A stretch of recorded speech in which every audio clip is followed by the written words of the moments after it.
महाराष्ट्रातल्या मराठा समाजाचे त्याच वेळेस ठरवलं जाणार आहे लढायचे का पाडायचे.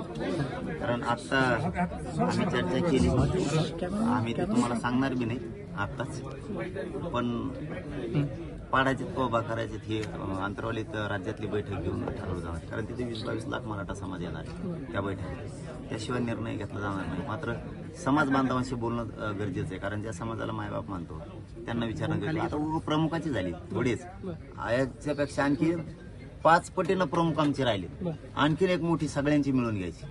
जुने नवीन पोरं तरुण, आता आमरण उपोषण करणारे, साखळी उपोषण करणारे, यांना सगळ्यांना एकत्र घेऊन पुन्हा एकदा मोठी बैठक होणार. ही प्राथमिक होती, म्हणजे कोणी नाराज व्हायचं काम नको की या बैठकीला आम्हाला बोलवलं नाही, आमकेच होते.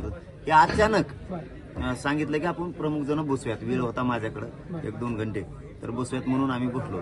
आणि यांचं सुद्धा म्हणणं होतं, इथं बसलेल्या बांधवांचं सुद्धा, आमचे आणखीन बांधव राहिलेत, म्हणजे त्यांनी गैरसमज करून घेऊ नये म्हणून मी आपल्या माध्यमातून सांगतो की ही जरी बैठक झाली तरी सगळ्यांची मिळून जे प्रमुख काम करणारे जिल्हाभर त्यांची सगळ्यांची एक बैठक पुन्हा एकदा मोठ्या मंगल कार्यात होणार असं यांनीच प्रॉपरच्या इथल्या सगळ्या बांधवांनी कबूल केलं. तुम्हाला आता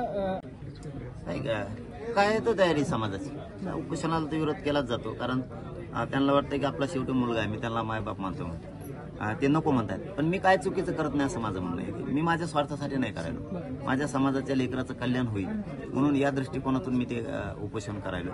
त्यांच्याच लेकराचं कल्याण व्हावं म्हणून करतो. माझा काय दुसरा हट्ट नाही.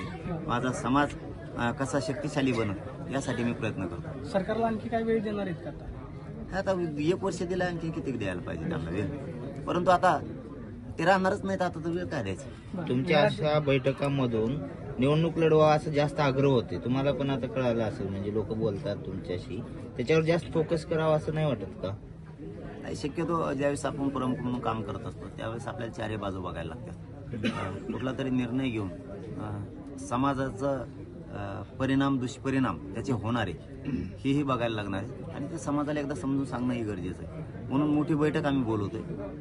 बघूयात आता त्यांनी तारखी कधी ठरवते निवडणुकाच्या, त्याच्या अगोदर 4 ते 8 दिवस आम्ही राज्याची बैठक बोलवणार आहे. त्यात निर्णय घेणार पाडायचे का उभा करायचे. परंतु समाजाच्या भावना जाणून घेणंही माझी जबाबदारी, ते जे बोलत आहेत त्या शब्दावरही लक्ष ठेवणं जबाबदारी, पण समाजाला सांगणंही तेवढंच गरजेचं आहे मी की परिणाम दुष्परिणाम, आणि त्यानंतर जो काय निर्णय होईल तो. आता पाडायचं म्हणले पाडू, उभा करायचं म्हणले करू, त्याला नावेला द्या. आता समाज जे म्हणून ते ऐकायला लागतं, मग राहणारच नाही. कवर होतं किती दिवस होतं, आता काय किती दिवस झाले तेच येत. जर गोरगरिबाचं कल्याणच करणार नसले, शेतकऱ्यांचे हाल आहेत, गोरगरीब ओबीसींचे हाल आहेत, 18 पगड जातीच्या लोकांचे हाल आहेत, दलित मुस्लिमांचे हाल आहेत, धनगरांना आरक्षण नाही, आदिवासी समाज अडचणीत आहे. मग हे जर सुरू आहे, नेमकं तुम्ही करताय काय?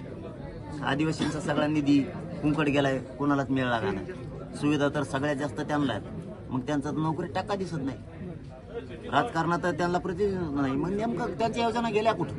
गोरगरिबांना एवढा त्रास आहे. आता मच्छीमारांच्या मागा लागले, मग आता हे नाही होणार. आता किती दिवस ठेवायचंय? तुम्ही जर प्रश्नच मार्गी लावणार असला, एवढा मोठा मराठा समाज 50% जास्त राज्य आहे, त्याला जर एवढं वेटीच धरलं, किती दिवस सहन करणार आहेत लोक? स्वतःच्या लेकराच्या बाजून लोक याला दनादन पाडून टाकणार, सोडणार नाही त्यांना. धन्यवाद.